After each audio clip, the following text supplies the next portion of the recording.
জলপ্রপাতে ভেসে গেছে একই পরিবারের ৫ সদস্য। তাদের মধ্যে ৩ জনের মরদেহ উদ্ধার করেছে পুলিশ। বাকিদের খোঁজে চলছে তল্লাশি। ৩০ জুন রোববার পুনের লোনাভালায় ভুসিবাসের কাছে এক জলপ্রপাতে ঘটে এ ঘটনা। সামাজিক যোগাযোগ মাধ্যমের বিভিন্ন সূত্র থেকে পাওয়া খবরে জানা যায়, রোববার পুনের সায়েদনগরের আনসারি পরিবার বিয়ের পর পিকনিক করতে যাচ্ছিল মহারাষ্ট্রের জনপ্রিয় পর্যটন কেন্দ্র লোনাভালার ভুসি বাঁধ। স্থানীয় সময় দুপুর ১:৩০টার দিকে বাঁধে পানি কম থাকায় নিচে নামে পরিবারের সব সদস্য।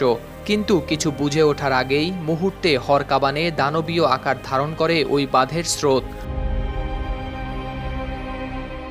দুর্ভাগ্যবশত বাঁধের মাঝখানে আটকে পড়েন একই পরিবারের ৯ সদস্য। একে অপরকে আঁকড়ে বাঁচার চেষ্টা করলেও প্রবল পানির তোড়ে মুহূর্তের মধ্যেই ভেসে যান তারা। আশেপাশে লোকজন দাঁড়িয়ে থাকলেও তাৎক্ষণিক কারোরই কিছু করার ছিল না। আটকে পড়া ৯ জনের মধ্যে ২ জনের লাশ উদ্ধার করা গেলেও ৩ জন এখনও নিখোঁজ।